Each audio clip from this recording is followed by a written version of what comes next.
subscriber 4,3 juta, namanya Novin Asia. Pertama kali di podcast di sini. Welcome bro.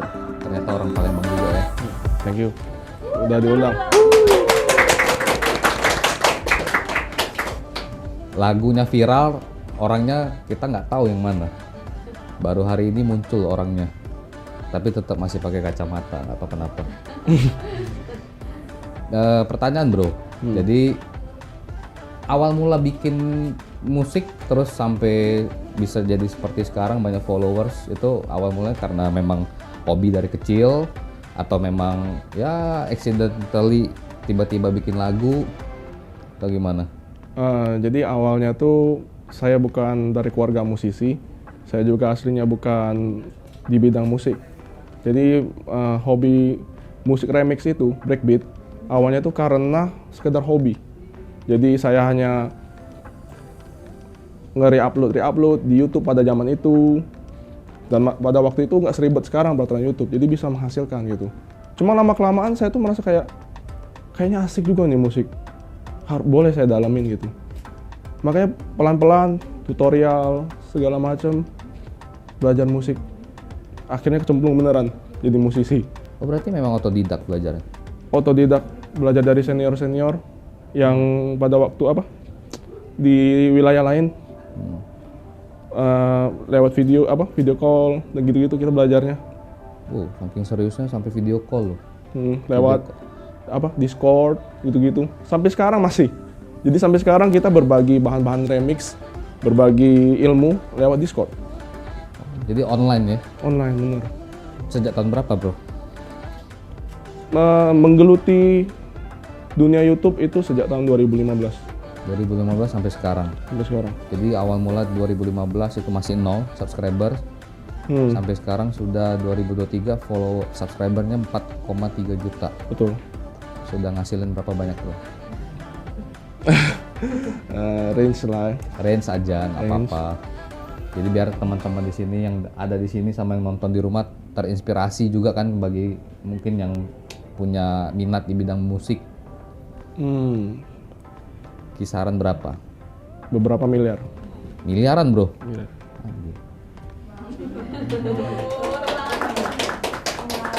Miliaran bro? Asalnya dari mana? AdSense kah atau dari loyalty atau apa? Jadi sebagai musisi remix itu penghasilan utama kita datangnya dari AdSense. Selain itu juga sekarang kita mulai mendapatkan dari apabila yang bermain di bidang secara legal itu kita mendapatkan income dari platform streaming seperti Spotify, iTunes, Reso. Itu kita juga mendapatkan persenan dari mereka. Dapat persenan? Dapat. TikTok pun dapat? TikTok itu nge-link sama Reso, jadi dapat. Miliaran jadi? Kan konotasi kalau dulu, ini kan kita bisa bilang DJ ya, komposer ya. Komposer dan juga DJ itu mirip-mirip ya mungkin ya? Benar, jadi di Indonesia kita lebih sering dipanggil remixer ketimbang komposer. Karena remixer itu cuma membuat musik. Apabila dia udah menjadi komposer, itu seharusnya dia bisa membuat lagu. Itu baru lagu dan musik, itu baru komposer. Dan saya baru-baru ini aja menjadi komposer. Baru-baru ini? Dalam artian baru-baru ini saya mencoba membuat lagu original. Oh, dulunya pakai? Dulunya cuma menggunakan lagu orang lain, saya remix. Oke. Ada ini nggak bro? Ditentang sama orang tua karena kan kalau kita ngomong ya DJ, komposer kan konotasinya kan tanda kutip ya konotasinya kan biasanya orang tuh berpikir kerjaan apaan lah ini sampah gitu loh misalnya. Ada nggak dari keluarga atau orang sekitar? Mungkin benar kalau dibilang kayak musisi itu kayak seniman yang pekerjaannya tuh mungkin nggak high end ya, bukan sesuatu yang gue cita-cita kalau mau besar jadi remixer gitu, nggak ada sampai hari ini, mungkin baru-baru ini aja gitu. Kalau dibilang ditentang tuh enggak lah, cuma pekerjaan ini kan kebanyakan di dalam ruangan, di depan komputer. Nah itu yang membuat orang tuh banyak bertanya-tanya gitu. Jangan-jangan babi ngepet lagi dalam rumah terus buka komputer tiap hari. Nggak kemana-mana tapi mobilnya mewah. Bener. Yang pernah terjadi sih saya dikira bandar bola ya. Bandar judi ya jadinya. Bandar judi ini jangan-jangan dibilang itu. Mobil mewah, kerjaan jalan-jalan ke Bali terus kan, healing-healing terus tiap hari. Tapi ternyata monetizingnya dari berbagai macam platform tadi ya. Betul. Tadi sukanya, dukanya apa bro? Dukanya apa sih? Pernah ya kejadian sedihnya dalam perjalanan meniti karir di bidang komposer atau remixer? Kalau kita bilang duka itu, kita yang paling terasa itu adalah di saat masalah mengcover kemarin. Nah, kita salah satu korban pertama. Jadi kita salah satu korban pertama yang pernah mendapatkan teguran dari pencipta melalui pengacara sampai ke rumah suratnya. Waduh, gimana tuh? Itu bisa kayak langit mau runtuh tuh rasanya tuh. Benar. Dapat surat begitu. Jadi kita pada waktu itu karena nggak pernah ya berhubungan sama masalah hukum. Jadi begitu mendapatkan surat itu kayak bingung gitu kan. Ini harus bagaimana gitu. Apa yang harus dilakuin gitu. Jadi itu sih duka-dukanya gitu. Dan kayaknya sampai 3 kali ya pernah dapat. Waduh. Jadi gimana bro perasaannya bro? Takut atau apa? Awalnya takut sih. Awalnya takut karena inilah apa yang terjadi pada musisi cover pada umumnya kemarin. Salah satunya kalau bro kenal itu teman saya juga dari Batu Raja yang musisi di Jogja, Triswaka.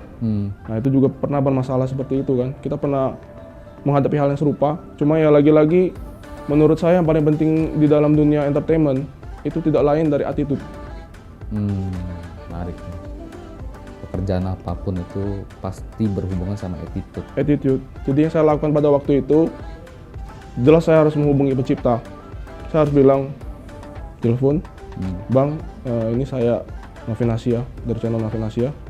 Saya mendapat surat abang, dari pengacara abang, saya beritikat baik, saya mau menyelesaikan masalah ini gitu loh. Jadi ya, pertama awalnya minta maaf dulu lah, emang kita salah. Memang bener salah ya. Emang kita salah karena kita nggak ada tata cara juga. Kita juga nggak ngerti waktu itu kan. Iya benar, apalagi kayak saya kan bukan bibit bobot dari dunia musik. Jadi saya nggak punya koneksi, saya nggak punya backing di dunia musik. Jadi mau hubungi mereka pun kayak gimana bingung. Kita explain ke mereka, Bang saya ini pengen izin, tapi saya nggak punya kontaknya abang. Gitu. Jadi mereka pun kayak, oh ya oke lah, ini anak udah respect gua gitu kan. At least dia udah mau ini ya udah. Kita atur lah bagaimana pembagiannya gitu kan. Clear, nggak sampai pengacara, nggak sampai pengadilan. Oke. Saya bilang attitude nomor 1. Kerja apapun attitude tetap nomor 1.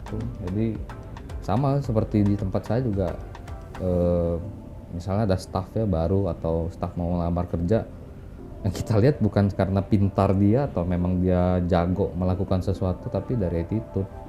Setuju sih bro itu bro. Terus kan awal-awal dulu bikin musik awal masih baru ya, pekerjaan memang itu doang bro, memang fokus di situ aja? Enggak, jadi dulu saya berkecimpung di dunia jual beli mobil. Nah, jadi di luar jual beli mobil, saya hobinya musik remix. Jadi pada waktu itu pun saya masih menggeluti dunia jual beli mobil. Tetapi begitu saat saya melihat YouTube ini sudah berpotensi untuk full time, saya tutup usaha saya itu. Saya nggak jalanin lagi. Saya fokus di buat musik. Oh jadi langsung putusin? Banting setir. Nggak langsung sih, tapi kayak dari 2018 baru berani full time. Full time jadi seorang komposer musik. Dan kita nggak pernah tahu loh, ternyata terkenal nasional ya. Mungkin kalau teman-teman di sini ada yang pernah dengar Novin Asia, lagu yang di TikTok terkenal yang lagi booming, viral, trending, nggak pernah muncul wajahnya, baru di sini muncul pertama kali. Novin Asia tahu? Pernah dengar? Nah ini muncul, ternyata orang Palembang juga. Kenapa ngumpulnya semua di Palembang ya? Kenapa nggak daerah lain gitu, lebih Binjai kayak apa kayak? Apa karena memang apa ya, jiwa seorang Palembang ini pada suka usaha, kerja keras, atau ada dorongan nggak dari yang lain bro? Atau memang dorongan sendiri dari diri sendiri yang memang ya gue mau jadi musisi, komposer, kan pasti kadang-kadang keluarga kan ya lu kerja apa sih gitu, lo bertentangan dong pasti. Jadi gitu balik lagi ke cerita tadi kan, saya melihat ini nih peluang gitu. Ini peluang yang belum ada orang tekuni pada waktu itu. Makanya saya melihat oke, ini bisa kerjain nih, oke, saya lakuin. Ambil resiko, belajar. Ambil resiko. Belajar. Saya juga bahkan pernah belajar DJ karena benar-benar pengen tahu gimana sih musik ini. Begitu bagaimana mainin, nyambung lagu, teknik-tekniknya itu sampai ke Bali saya belajar dulu. Sampai ke Bali, Bro. Bali. Habis berapa sudah, Bro, buat belajar? Belajar tuh nggak mahal. Dari awal sampai sekarang sudah habis berapa kira-kira? Nggak, kalau masalah uang tuh belajar tuh nggak mahal. Karena kayak ya cuman kasih uang rokok gitu. Cuman yang mahal itu keinginannya itu, Bro. Tekad lu seberapa tekad. Lu dari bukan musisi, lu mau belajar nyusun musik di atas software DAW, itu nggak gampang. Mau lu yang buta nada, tiba-tiba disuruh cari nada, susah. Otodidak mau nggak mau. Otodidak loh. Otodidak mau nggak mau. Jadi ngenalin do, re, mi, Jadi, fa, sol. ya saya mencari kunci lagu itu otodidak. Jadi kayak ini pas nggak teng, ini pas nggak teng. Nggak kayak orang pada umumnya. Mungkin kalau baru kenal Eka Gustiwana, Tahu. Your Genius, itu kan mereka memang musisi dari kecil. Begitu kita tekan teng, dia bisa tahu, oh ini kuncinya C, oh ini kuncinya F. Saya nggak bisa. Nah, gimana lu nemuin itu, Bro? Saya nggak bisa. Berapa lama lu belajar? Makanya saya cari di software, ningkati sensitivitas telinga. Oh. Dipelajarin oke. semua jadinya. Jadi misalnya gua ketok nih, lu tahu nih nada apa gitu. Ting. Kalau saya di ini softwarenya. Oh, jadi dengan bantuan software, Dengan bantuan jadi kita softwarenya. bisa tahu oh Bener. ini nadanya yang cocok dan ini nada kira-kira nada ini. Benar. Oke. Jadi balik lagi ke pekerjaan sebagai komposer ya. Jadi sekarang kalau misalnya ada yang mau bekerja sebagai komposer, musisi, itu kira-kira apa yang mereka harus jalanin, yang harus mereka mulai dulu gitu loh, Bro. Mungkin kan adik-adik atau yang nonton di sini pengen tuh ada yang punya bakat mau jadi pemusik ya nggak? Atau pengen memang cita-cita jadi hobi dengerin musik? Itu kalau menjadi seorang komposer ya nggak jauh beda. Pertama-tama kita harus bisa mencari nada tadi yang saya bilang. Itu harus dipelajari, mencari nada. Dari situ kita baru akan berkembang ke genre. Ke genre, Bro. Bener. Jadi setelah kita mengenal musik tersebut, oke, aku pengen dalemin di genre apa nih? Karena per genre itu beda kesulitan. Contoh kayak saya kan di genre TikTok atau dibilangnya bahasanya itu Indobas. Nah, saya di Indobas spesialisasi. Indobas. Genre TikTok Indonesia. Terusan dari breakbeat, turunan dari breakbeat. Oke. Nah, makanya kalau saya disuruh buat ke musik lain, contohnya kayak trap atau future bass gitu-gitu, ya bukan spesialisasi saya, bisa cuman takes time. Gitu. Setelah mereka tentuin genre supaya bisa tetap sustain ya, tetap kan pekerjaan itu harus ada yang bisa kita hasilkan kan, minimal ya untuk ekonomi sehari-hari bisa. Nah, apalagi yang harus mereka lakukan? Nyari seseorang yang emang expert kah atau nyari production house? Pada zaman itu banyak tutorial. Jadi banyak kita belajar tuh dari tutorial, Bro. Dari tutorial tuh bisa mengembangin kita mau ke genre mana. Sehabis itu, sekiranya kita punya karya original, sekarang tuh gampang banget gitu loh. Jadi kita mau punya karya original, kita mau monetisasi, eksploitasi ke streaming tuh bener-bener gampang. Contohnya ada platform yang namanya TuneCore. Jadi begitu kita punya karya, bisa kita langsung lisensiin di TuneCore gitu. Tapi dengan catatan original. Tahu original nggak original dari mana, Bro? Tahu original nggak original tuh kembali lagi kalau kita menggunakan vokal kita sendiri dan karya itu hasil kita sendiri, itu original. Jadi contoh yang paling mungkin sering didengar di TikTok itu kan banyak yang ini lagu-lagu yang Daya. Bukan, lagu-lagu yang kayak potongan-potongan doang kayak itu. Oke. Itu yang kita sebut namanya vocal chop. Vocal chop. Jadi kayak Aisyah, Maimunah gitu-gitu. Itu sebenarnya suara yang dibuat oleh anak-anak kecil. Dipotong-potong disusun jadi lagu. Apakah bisa dibilang original? Tergantung. Kalau itu suara sendiri bisa disebut original. Jadi contoh kayak kemarin waktu puasa. Ya. Puasa itu saya ada buat satu lagu judulnya Sahur. Sudah pernah dengar? Intinya Sahur. benar. Jadi lagunya itu sahur, nggak ada pencipta, original saya jadinya. Oke. Karena vokal saya sendiri. Oh, menarik ya. Saya pakai vokal saya sendiri, lagu itu memang nggak ada yang pencipta. Oke. Saya tambahin dikit, Oke. original. Jadi Original. hak milik ya. Milik Lagu saya. tersebut jadi hak milik. Iya. Terus monetizingnya gimana supaya mereka bisa dapetin income dari situ? Kalau saya daftarin di publishing. Daftar ke publishing. Saya daftar ke publishing, ini lagu karya saya original, boleh dites dulu apakah benar ini nggak ada penciptanya gitu kan. Oke. Sesuai prosedur. Oh yang memang karya ini karya asli kamu, udah milik saya, didaftarin ke publishing. Oke. Setelah itu apa gimana kayak AdSense YouTube kah atau bagaimana? AdSense YouTube, kalau misalnya ada orang yang Pakai lagu kita? atau yang mau izin cover, Oke. dapat semua sekarang bro. Oke. Itu keuntungan jadi pencipta yang melek akan royalti.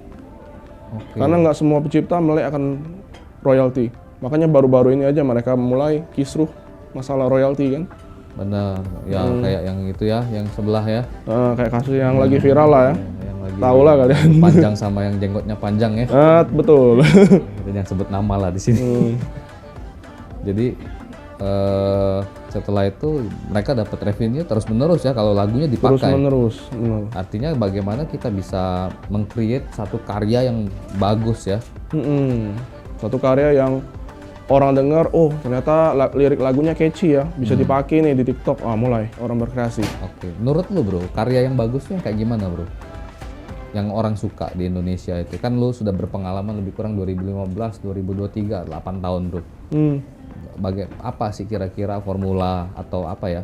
Menurut lu tuh apa sih yang disukain sama orang Indonesia tuh karya yang bagus tuh seperti apa? Jadi masalah tren lagu apalagi di TikTok, terutama di TikTok, karena sekarang TikTok tuh platform yang sangat powerful ya. Apa yang viral di TikTok biasa viral di mana-mana gitu kan. Oke. Pada waktu awal-awal 2019 gitu, masih musik remix yang biasa. Yang apa ya, lagu yang cover normal aja gitu loh. Oh ini lagu nih di speed up, temponya kita naikin. Orang seneng gitu kayak cover lip sync gitu-gitu. Cover lagu yang lama. Jadi lagu-lagu lama di remix, di remake ya. Di remake. Oke. Lip sync di TikTok. Nah, cuman perubahan zaman lama-lama kan dance. Iya. Dance cover mulai bertebaran, Pargoy. Iya. Gitu-gitu kan.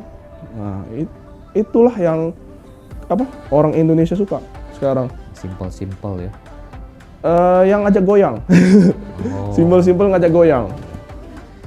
Mengajak kita untuk bergoyang dan berdendang ya. Bener. Jadi Sebenarnya kayak dangdut ya bro ya. Iya.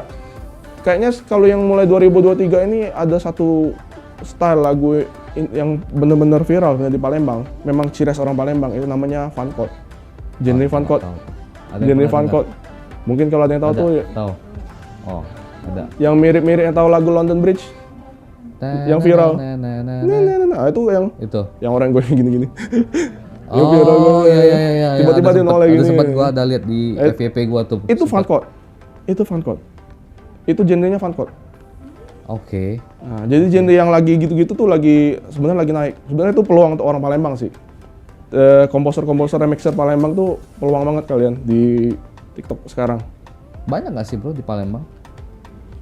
Ada nggak sih? Atau lu sendirian nih? Kayaknya nggak pernah gue ketemu komposer remixer DJ orang Palembang bro. Sebenarnya tuh ada, cuma mereka ini belum mengerti kalau digital ini sangat-sangat menguntungkan. Itu dia. Dan mereka ini tidak ada orang yang mengarahkan gimana prosedur yang benar untuk nge-cover lagu, karena mereka bingung dong pasti upload ke YouTube, tiba-tiba copyright, nggak dapet duit jadinya, terus capek doang gitu kan, ngapain, mending aku kerjain requestan DJ gitu kan, ya lumayan requestan DJ satu lagu 500 dapet lah. Wih, lumayan tuh. Satu lagu bikin berapa lama? Tergantung. 2 hari, 3 hari, 1 hari? Tergantung kesulitan. Tergantung kesulitan lagu. Oke. Jadi kalau lagu Indonesia ini sebenarnya lebih challenging ya. Ketimbang lagu barat, karena biasanya kalau lagu barat itu bermain di 4 nada aja. nada aman aja gitu. Sedangkan kalau lagu Indonesia itu bisa chordnya bisa 8. Oh, banyak ya. Bisa pindah-pindah, setiap di refnya pindah lagi gitu. Itu jauh lebih challenging lagu Indonesia. Karena bagaimana kita bisa nyambungin ya yang tadi chord ini harus ke sini supaya nggak aneh suaranya, bagaimana itu yang jadi challenging. Orang Indonesia lebih bermain di chord ketimbang orang barat. Oke. Sebagai contoh Alan Walker itu cuma main 4 chord lagu-lagunya rata-rata. Bener. Alan Walker cuma main 4 chord. Biasanya dia cuma main di 4 chord. Nada aman semua. Ngerti nggak chord nada? Jadi banyak nadanya makin susah ya untuk Semakin di susah. remix. Oke. Kalau misalnya banyak bro orang Palembang yang memang punya potensi, kita buka production house aja bro, berdua bro. Lumayan bro. Yeah. Kan jadi kita bisa menaungi kan, menaungi yang memang punya potensi, yang punya passion ya di bidang itu, supaya bisa dapat cuan juga mereka, dibanding mereka nanti kena kirim surat. Benar. Sebenarnya itu salah satu potensi yang belum digarap di Palembang ya. Apalagi mungkin kalian pasti tahu lah lagu yang kemarin, lagu Palembang yang viral, si Kok Bagi itu. Iya, benar. Pasti tahu semua lah lagu itu. Amat sangat disayangkan lagu itu akhirnya kalau saya nggak salah itu dipublish di Malaysia. Ya. Dipublish di Malaysia. Kalau saya nggak salah itu dipublish di Malaysia. Maksudnya diambil copyright-nya di Malaysia. Didaftarkannya di Malaysia. Gitu. Ya. Kalau saya nggak salah gitu. Makanya saya melihat kayak wah banyak loh lagu Palembang yang catchy itu, wah banyak lah. Benar. Salah satunya itu lagu-lagu senior saya, Iwan Step. Mungkin kalian tahu, Aku Suka Body Goyang Mama Muda. Itu lagu ciptaan senior saya, Iwan Step. Cuman beliau nggak tersorot. Itu yang saya agak sayang. Dianya berbakat sekali buat lagu, tapi dia nggak kesorot. Malah saya yang sorot.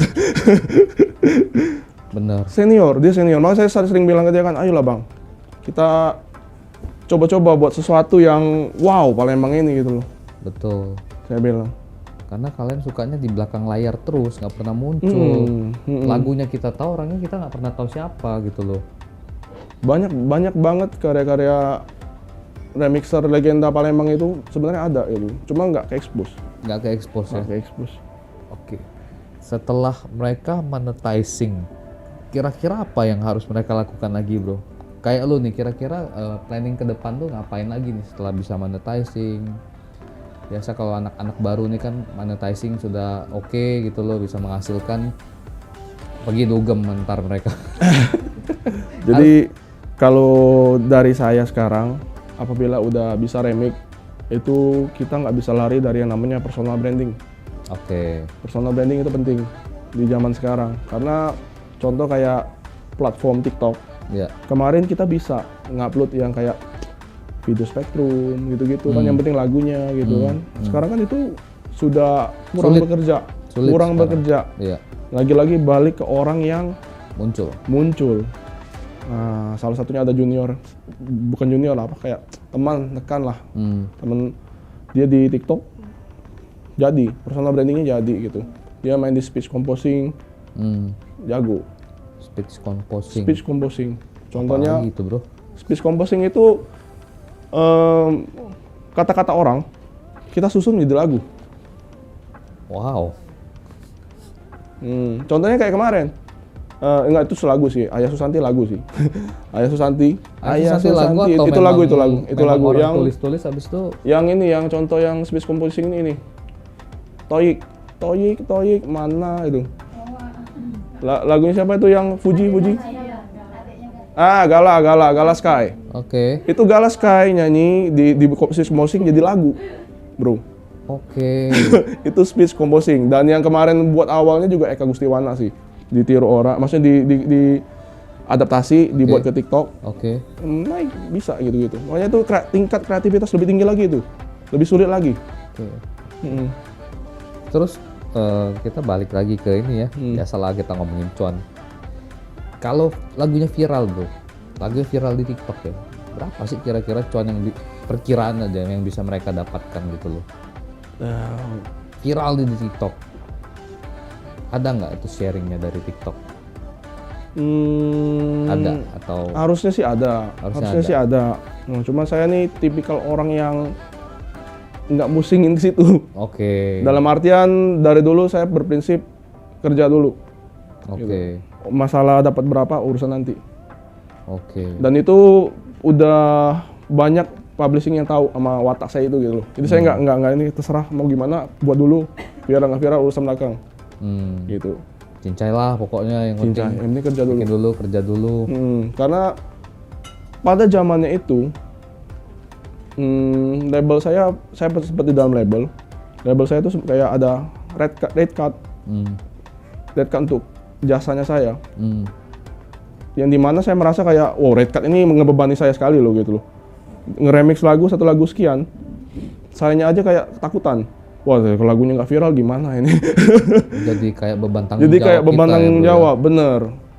Makanya saya pun secara pribadi mulai ngurangin ngambil kayak gitu. Oke. Udah kayak nggak worth it nih kalian gini gitu. Ini sekarang lebih ke arah mana bro? Bikin original song atau original remix atau bagaimana?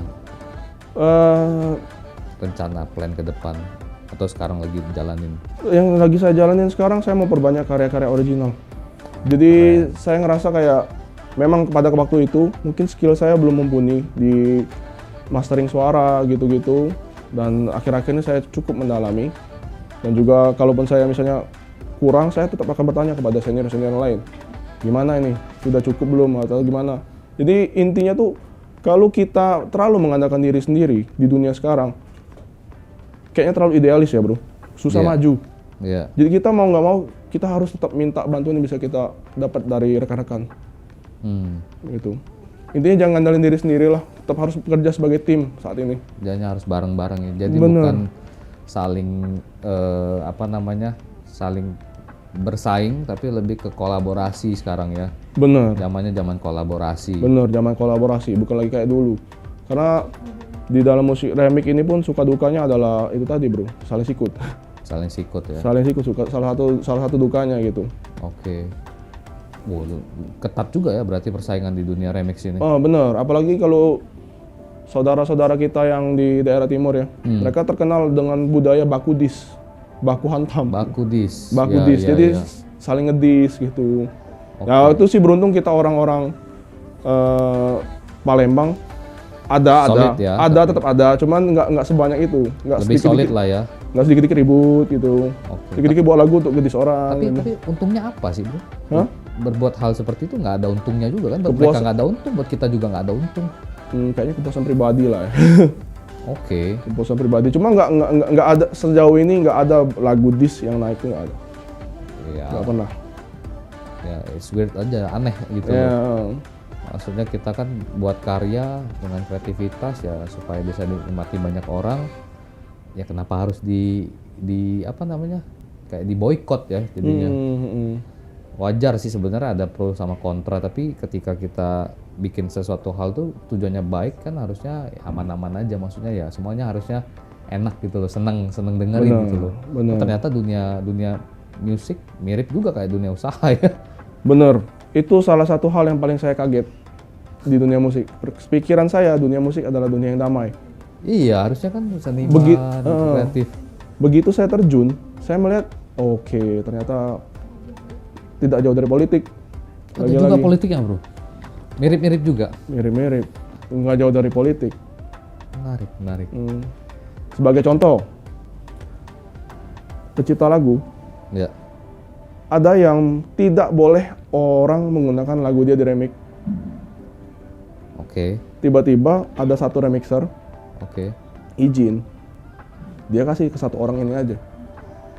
Jadi yang lain kayak, kok kita nggak dikasih, cuma satu orang ini aja, ada apa gitu kan? Tanda tanya besar kan, ada apa gini kan? Kayak apapun alasannya kita nggak tahu. Tapi jadinya kayak, kok kayak nggak fair gitu. Itu boleh, kita nggak boleh. Gitu. Apakah dia bayar, kita nggak bayar, kita juga bisa bayar gitu kan? Kita juga bisa bayar kalau mau bayar gitu. Itu sih.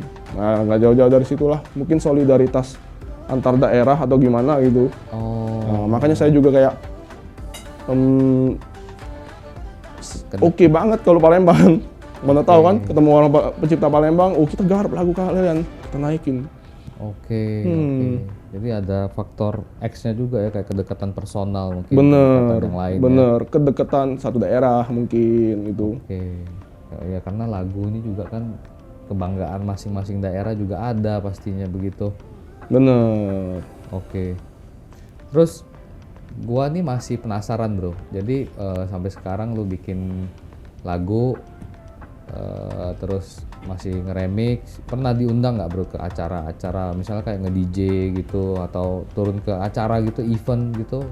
Pernah? Kalau stasiun TV insert pernah mau wawancarai. Kenapa lu nggak mau bro? Cuma pada waktu itu saya terpaksa menolak. Karena lagi-lagi pada waktu itu saya musisi baru, Oke. nggak ngerti cara izin lagu. Takutnya begitu masuk TV jadi buron.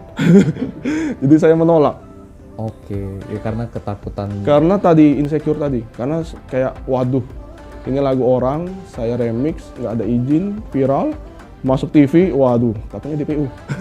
Oke, karena kita belum dapat ilmu tadi, informasi Bener, tadi bener musisi baru pada waktu itu. penting sekali ya berarti informasi mengenai bagaimana cara kita bisa mempublish suatu lagu ya. Harus ada tata caranya yang benar. Bener, prosedur. Bukan kayak kita upload konten doang kan, upload sudah selesai gitu. Jadi udah gitu, viral nggak viral kita nggak pikirin. Tapi kalau lagu harus kita ngikutin tata cara urutannya yang benar. Bener. Karena kalau nggak nanti di ujungnya ribet ya. Oke. Terus kalau event, kemarin saya pernah diundang ini sih, banyak ngisi acara kayak lulusan sekolah, gitu-gitu. Cuma pada waktu itu kurang kondusif ya, karena lagi mulai COVID. Jadi saya banyak juga menolak karena alasan pribadi. Salah satunya kesehatan.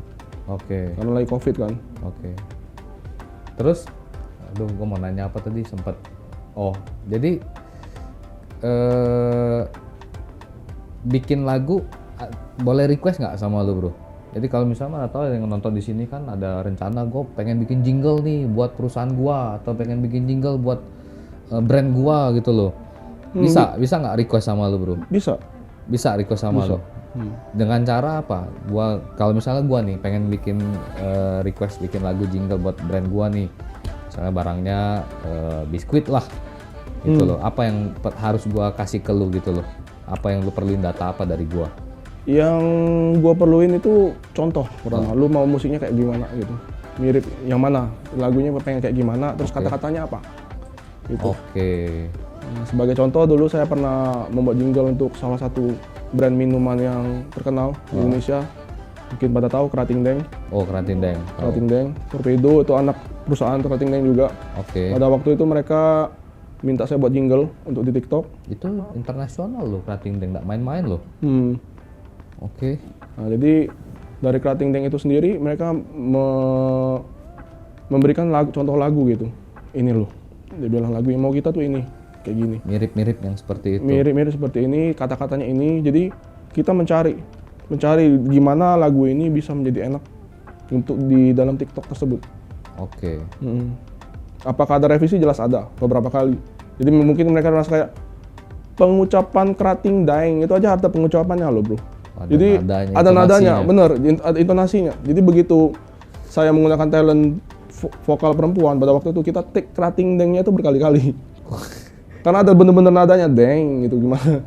Nada cengkoknya. Ya bener, ada nada cengkoknya. Harus sesuai sama request Harus dari sama mereka. request mereka. Oke. Selain itu ada lagi bro, brand-brand lain yang kerjasama sama lu dulu?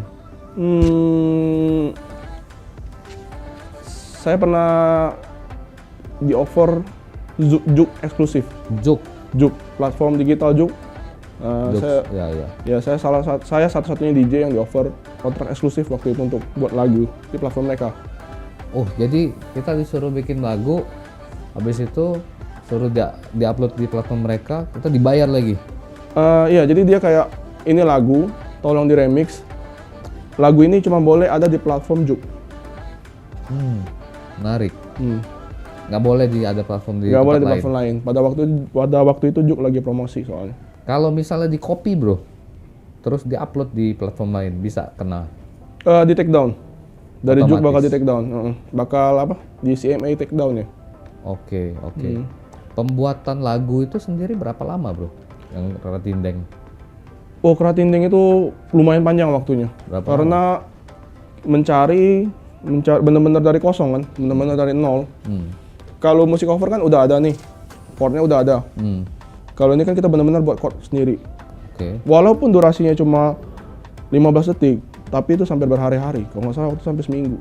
Satu mingguan. Bayarannya berapa, bro? Kisaran. Biar jadi motivasi buat teman-teman kan yang mau jadi komposer. Kisaran aja, nggak usah ngomong angka tepatnya berapa. Kalau mau ngomong angka tepat juga apa-apa sih, bro.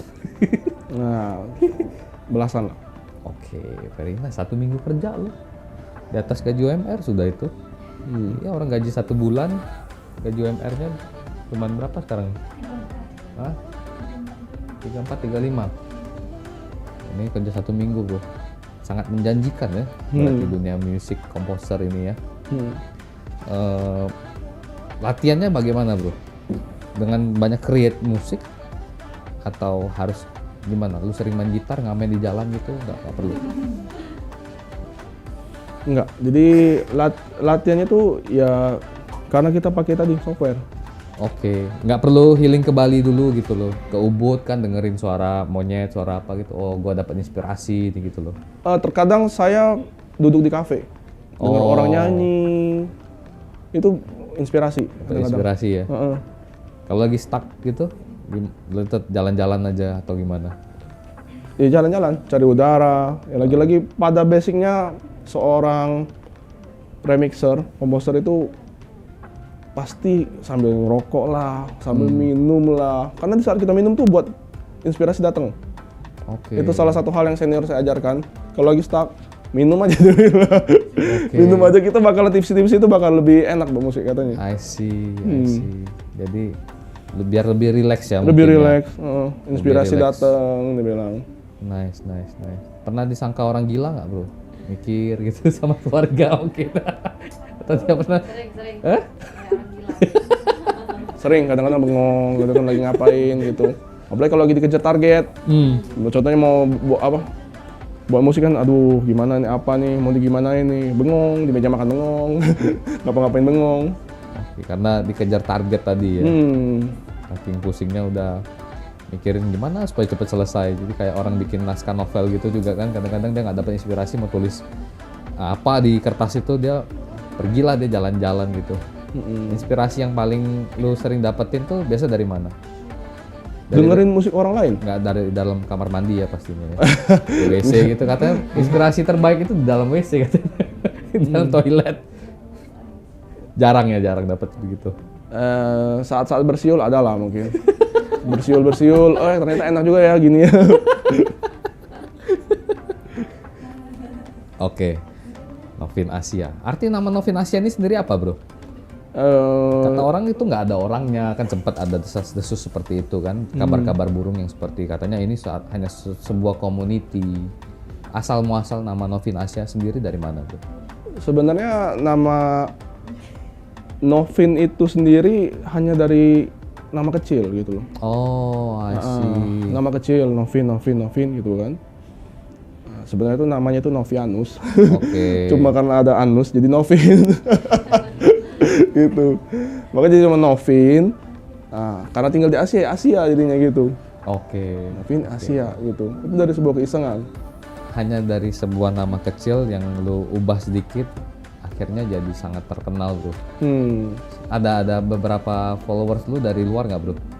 Subscriber lu dari luar yang nyari lu gitu, dari luar Indonesia ya maksudnya ya. Sempat ada nggak? Malaysia, Singapura. Malaysia, Singapura. Bagaimana? Dia mencari karena apa? Karena ngefans sama lu? Karena ya salah satunya pada waktu itu di negara kayak Malaysia, Thailand mungkin gitu kan, mereka kayak belum berkembang musik remixnya. Belum berkembang musik remixnya, dan baru-baru ini sih semenjak COVID muncul remixer dari luar. Sebagai contoh di Malaysia tuh paling ngetop namanya Disco Hunter. Hunter. Bener, itu dia nge-DJ tapi pakai topeng. Dan dia genrenya break Latin. Nge-DJ pakai topeng, genrenya break Latin. Break Latin itu sebuah genre yang mulai naik lagi gitu. Jadi kayak lagunya benar-benar kayak disco. Yang kayak dulu zaman-zaman Jadul. Alexis Foreplay gitu nggak? Ciperi pam pam pam gitu.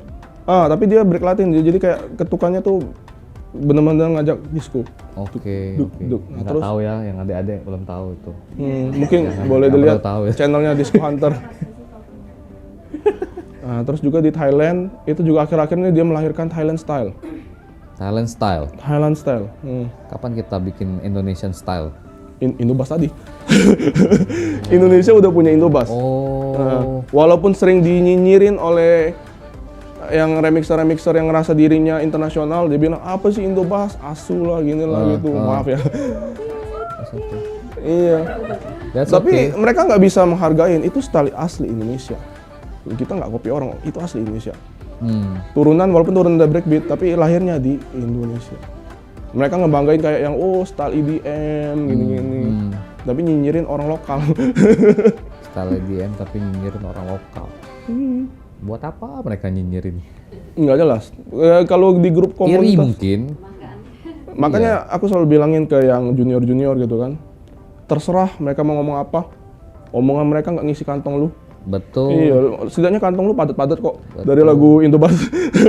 Nggak bikin lu kenyang ya. Jadi biarkan kita tetap berkarya, tetap berkreasi, tetap melakukan kreativitas. Yang penting ya kita happy, orang lain juga happy, pasti tentunya ada yang dengerin lagu kita juga kan. Bener. Oke. Terakhir bro, wah ada yang yes tuh, ada yang ngantuk tadi. Terakhir bro, pesan-pesan buat teman-teman yang mau mulai apa? Kalau misalnya mereka mau mulai jadi komposer dan remixer. Kalau saya mau memberikan pesan kepada teman-teman, mungkin kayak saya kan, saya nggak pernah nih mikirin bakalan menjadi seorang komposer. Intinya sih tetap tekun aja, giat aja yang kalian lakukan sekarang. Karena contoh kayak saya dari jual beli mobil, larinya ke komposer. Nggak ada nyambungnya sama sekali. Kita nggak pernah tahu rencana yang di atas untuk kita. Jadi intinya kita tetap tekun. Kerjain apapun tekun. Tekun ya? Tekun. Giat dan tekun. Giat, tekun, konsisten. Betul, konsisten. Alvin Asia, thank you bro.